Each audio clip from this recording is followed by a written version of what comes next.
Donkey Kong Bananza is an incredible game, but I have a lot to say about it, so let's get straight into it.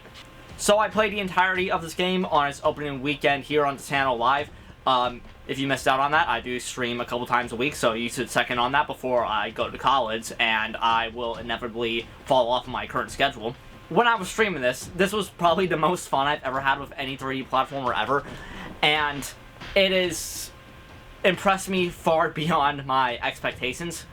I think the only game for me personally, at least as a 3D platformer, that beats Donkey Kong Bananza is A Hat in Time, but that's more of just like a personal choice with me because like I personally enjoyed the levels and the aesthetics of that game more, but like mechanically and technically, Donkey Kong Bananza excels in every way. Now for what I like about the game, I think the art style is phenomenal. I love the more cartoony aesthetic that they gave to all the characters. I felt like it gave Donkey Kong and his environment so much more life. And the lighting, oh my god, I love like multicolored lighting. It is so pretty. It tickles my fancy, you know. There were so many parts where the lighting was so creative, and I just personally loved it. Just going around the entire game, every scene felt full of life. I don't think anywhere really felt just empty at all. The graphics stood out very well, aside from FPS drops in a few areas, which I'll get into that in a little bit. But like, for its graphics, it's beautiful, along with its music. The music, oh my gosh, especially when Donkey Kong transforms, that's funny that I have the direct up and that happened to pop up right behind me.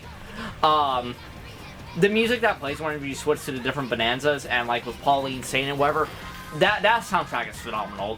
There's nothing bad I can say about it. It is just an amazing soundtrack. It's well put together, and even though Pauline for most of it is speaking gibberish, aside from like a few select songs, like it is a banger, honestly. And I think the game was fairly balanced with its difficulty. For the most part, it was easy, but like there were parts that I did find somewhat difficult. I say that about a kid's game, and it's going to make me feel like that one reviewer that's like really bad at like every game he plays, or just like any IGN reviewer, to be honest. You guys remember that clip? Yeah, you guys remember that Cuphead clip. And I think the game mechanics that they introduce is phenomenal. I love the fully destructible terrain. I remember during like my first hour or two of the stream, like I just kept going around and just like punching shit and just destroying whatever I could. It's because it was like so satisfying to do.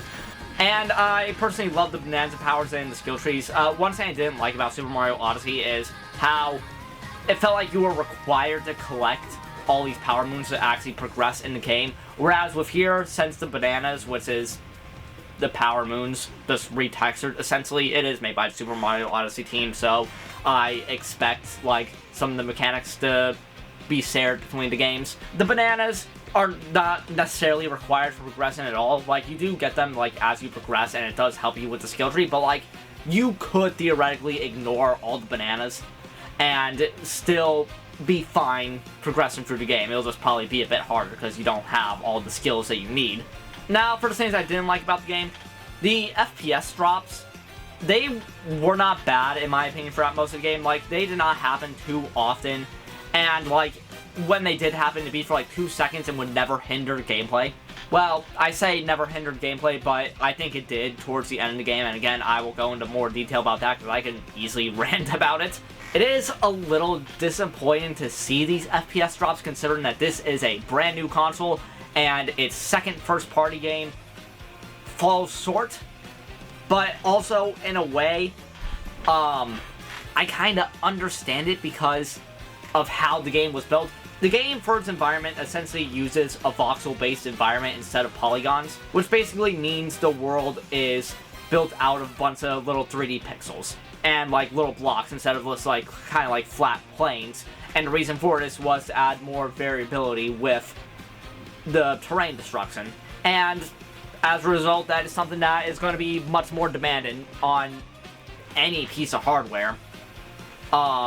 And of course, the Switch is a portable console, so I don't know. It's disappointing to see that the game does fall short in a couple areas like that, but it's really only when you're like So, like, you'll have, like, these little, like golden blocks that you can destroy, and they'll, like, squirt out a bunch of, like, little golden pellets. And that will spawn, like, hundreds of them at a time. Whenever that happens, And that's the kind of thing that will drop the frames in the game, typically, whenever, like, a bunch is on screen at once, which, like, considering it's a portable console, and, like, particles like that can affect any game. It's not surprising to me that the game does have frame drops, but again, it's just still, like, annoying that the console just came out, and the second first-party game, falls short with that. But, like I said, throughout most of the game, it does not hinder on the gameplay at all. It's not really noticeable, and it will only happen for, like, a second, if that. And I will also say, I doubt this will be a common occurrence with any other first-party for Nintendo in the coming years. Mainly just because of how this game was built with the voxels and, like, how dependent it is on, like, the destruction of the environment and all the particles that will spawn as a result of it. I think it could have been optimized just a little bit better, but, like, I don't think it is that big of an issue, or I'm not going to worry about it too much regarding any future games coming out for the console. So, for my next complaint, I am going to spoil the end of the game, so this is your warning right here. I am going to get into spoilers. There are 3 major boss fights, one against, like, that one tweaked out monkey, I forget his name. Then King K. Rool gets revealed, so you fight him twice. And these boss fights, they spawned in so much terrain at once and so many particles that, like, it was struggling to get above, like, 30 FPS. I think it got as low as about 20 FPS when I was playing it, and that made the fight unnecessarily more difficult. So, it's just the fact that, like, because of the hardware not being able to handle the game, it made the game harder. That, I think, is absurd and definitely needs more work. And I did not like how the final 2 fights, both with King K. Rool, they were both essentially copy and paste of each other. And I think the last fight, it felt like it was just there to kind of pad time for the game. The game wrapped itself up fine after you defeat King K. Rool once. But then you go to, like, you go to the surface, and then he suddenly follows behind you, and then you have to fight him again. And most of the mechanics for the fight are the exact same, except for, like, one extra move that he gets, which I think was the worst of them all with the frame drops, because, like, so he would throw out these bombs, and it would, like, spawn a bunch of terrain around you, like this lava, oh my god, this lava type terrain. That first of all would drop the frames just a little bit, not as bad, but then he would resurrect these giant ass pillars and, like, throw them at you. That's what dropped the frames so much, and that made it kind of hard to dodge. It took me a couple tries in the stream, and if you go back, you'll probably see me get a little mad and make me want to turn into, like, an alcoholic or something. And, like, it's just with this fight in general, like, I just don't think it would have made any difference if it was left out. I don't know, maybe I'm just complaining for no reason about it, but, like, it's just, like, that final 2 hours of the game with, like, the back-to-back boss fights and them being absurdly difficult because of the frame drops. I did not like it at all. Now for my final thoughts of the game.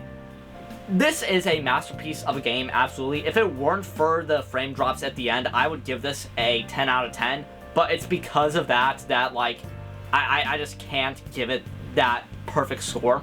And I will say, as a non-Donkey Kong fan, this is, like, the first Donkey Kong game, aside from, like, the arcade game, that I've played through all the way. Actually, no, that's a lie. I did not play through the original Donkey Kong arcade game all the way through, but, like, I did play that one a good amount, at least, like, the first level, just replaying it over and over.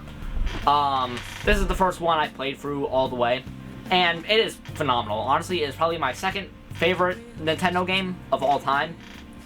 I'm still trying to decide how I want to rank this, but, like, it is up there. I do really love this game. And if you're a fan of Donkey Kong, this will probably be your favorite game of all time, if I'm being honest. And now for my scored game, I would give this game a 90 out of 100. Again, if it weren't for the frame drops that were present throughout the game, and especially at the end, this would be a 100 out of 100. But, again, because of that, I just can't give it that high score. And is it worth the $70? I would say so, absolutely. This is a premium game, and what it does in it, I think, does make it worth the $70. I think the only part of it that would not be worth the money is it is not a very long game. Now, granted, there is plenty of content in the game, but when I was going through it, I was primarily just going straight through the, what is this? Oh, Nintendo Treehouse. That was like fucking Bob Ross mixed with like Keanu Reeves. Anyways, so, what I was saying, when I was playing for the game, I was kind of just doing like the main quests, just doing the main passes so that I can kind of get the game done, because like, I normally save all that side stuff towards like the end of the game, unless it is like actual like side quests. I just normally like to do that at the end, after I beat the main story. So I was kind of going through it quick. It took me about 12 hours to beat the main story, but there's easily like 30 to 40 hours of content in this game, just with like collecting stuff and like doing whatever else it has to offer. So take that as you will on whether you think it's worth it for playtime, but like, in my opinion, this is, honestly, so like this game is worth $70, and I was gonna say that it probably would have been a better launch title than Mario Kart World, but honestly, now that I think about it, like, Mario Kart World, the only thing going for it is that it was a bit expensive, but like Mario Kart probably is like the most generic and like best system seller for the Switch 2. But yeah, I think that's all I have to really say about it. Thank you all for watching. Be sure to check out the live streams, check out the Discord, check out my other social media, check out everything else. Subscribe to me so that I can get, you know, money. And I will see you all next time. Good night.